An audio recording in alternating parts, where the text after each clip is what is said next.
video explaining some fender modification we have to do on the 2018 CRF. This also goes along with a lot of our other Honda builds. So pretty much we actually cut out this whole section on the OEM fenders.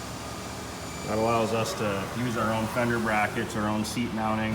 We didn't want this mounting on plastic, so we built our own metal design.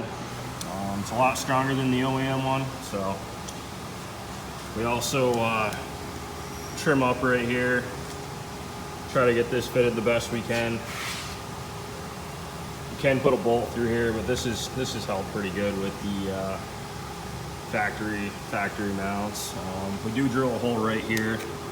We don't use the factory fender mounts. We actually put our own in that are shorter in case you get in a wreck or hit a tree or something. We don't want those to constantly get bent. So just kind of flex and then go back. We also always check fitment on the front shrouds. Just make sure your triple clamps aren't going to hit. All right, guys. So for width of the triple clamps, we run these as tight in as possible.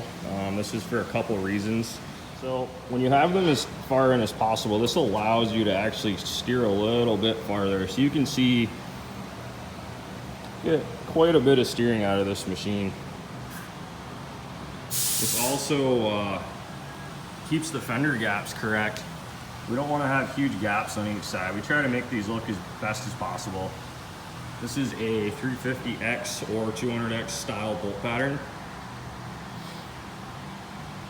You can see how nice that is.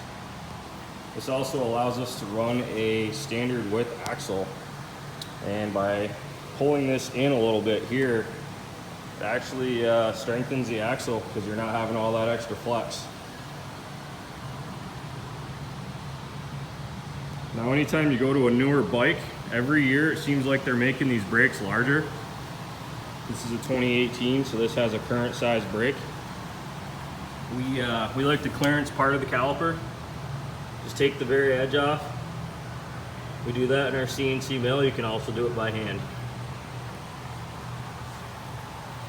That's just to ensure you don't get a rock or any dirt actually pinching between that and your rim. To fix this issue, we've actually introduced a billet front hub with the ability to run a 10-inch front wheel, 5-inch wide instead of the 11x6. This is a ATC 250R front hub in this video.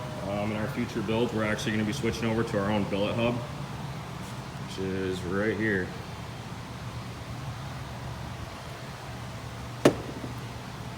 So that's our billet hub. We're just trying to strengthen up the front end on these bikes. This is the front wheel we're going to be switching to if you want to run a 10-inch setup. We also have our own heavy-duty axles. So this is the alternative to running a 30-something-year-old ATC 250R hub and axle right here. So we got tired of trying to source parts all the time for the builds. We're just trying to remake everything. Here's a close-up. This is our seat post relocator installed. All of our kits have different variations of this. On this machine, we just drilled one hole right here. We retain the factory mount here, and our plate actually slides right up in there. This allows our seat to actually attach to it. And of course, we use the OEM TRX 450R grommets on our subframe. We built this electrical mount here, and this actually just retains everything. You know, keeps it super clean, similar to the OEM location. You can see how clean that is. We don't have anything hanging out. The only thing we do have is some wires going to the battery. Customer did add some optional lights, so we have a couple extra wires. See, we put a tail light on here.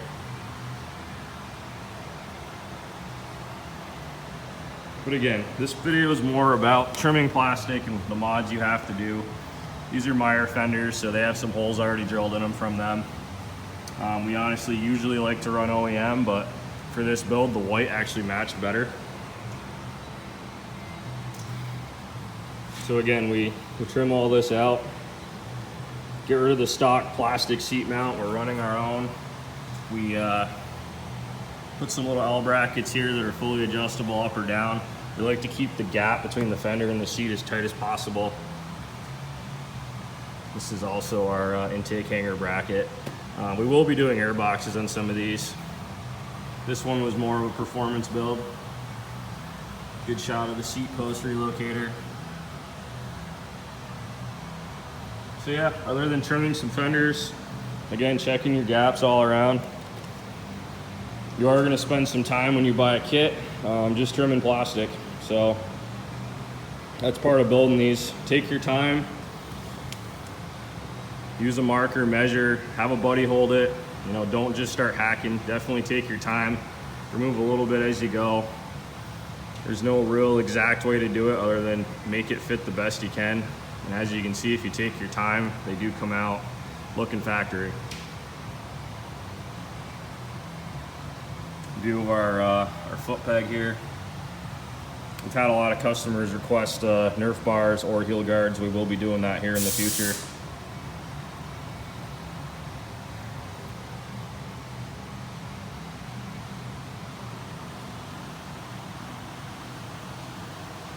This is our headlight assembly.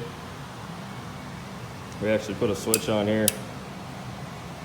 We don't typically drill the triple clamps for these, so when you get the headlight, you will have to drill and tap your triples. This is mainly because some customers want to run the OEM, some of them want to run the rubber mounted ones for the headlights, the 350X style. Some guys, they just run a number plate. And when we sell our kits, we actually usually drill 2 holes in the fenders and have one bracket here for the number plate. That'll be covered in another video.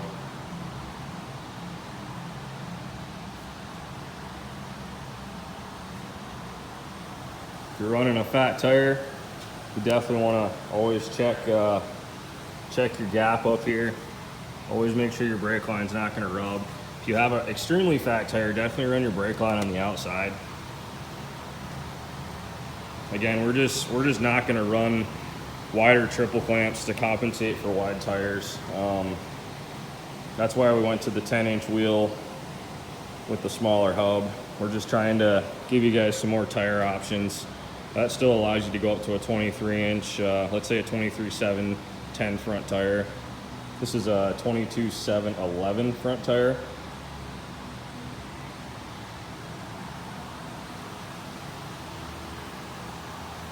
We run TRX 450R throttle cable. This is similar to like a 400EX throttle.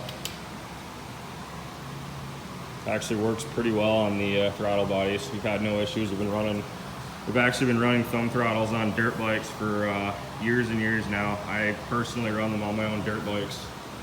Just a silly quad rider at heart. Well, I do ride everything.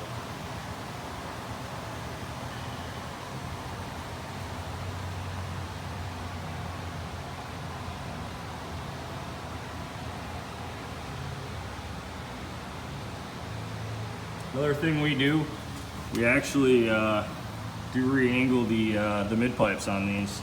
So on this model, we had to extend this out about, I'd say like 3.5 inches, and then bring the exhaust down for the ATV style plastic.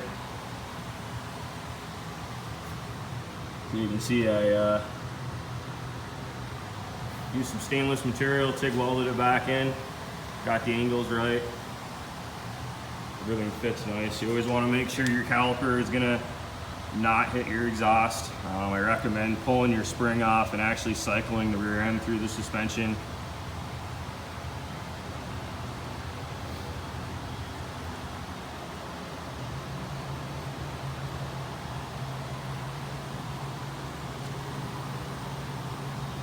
Just showing you guys some close-ups. We're actually going to go back through and smooth some of these out before the customer gets the machine.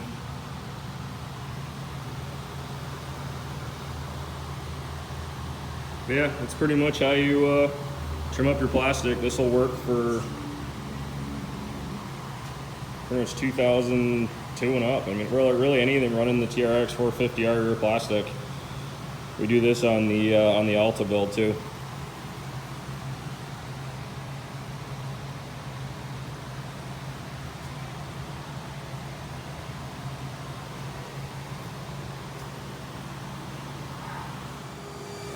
Here's a rundown on some tools you can use for plastic trimming.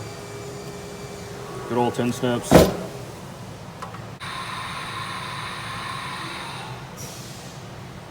Works all right.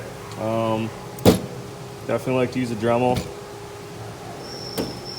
Be surprised what you can do with this guy right here. This will clean up all your edges after and actually remove any burrs.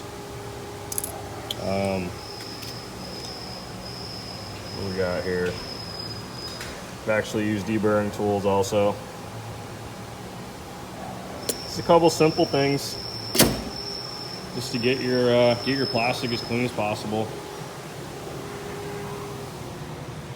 And I honestly believe that's a big difference in a lot of the builds, is how much time you take with the fit and finish. We don't like to see any seat gaps or any of that stuff. Drill your holes back here. Little trick, just take a flashlight, shine that back there and just mark where the little piece is. You can actually partially see through the plastic. Hard to catch that on video, but definitely works great. Hopefully that clears up some of the questions.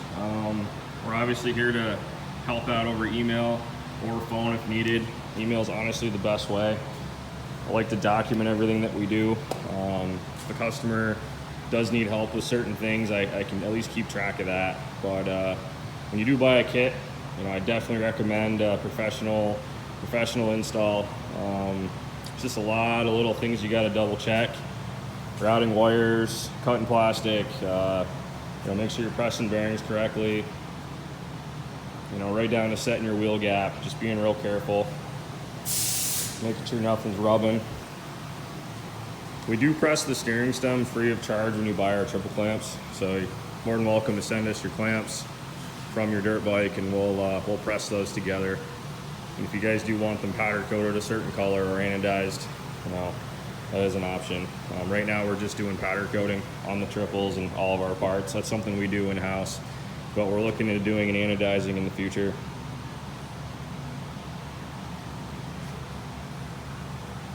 Cool guys, well, if you enjoyed this video, definitely give me a thumbs up, subscribe.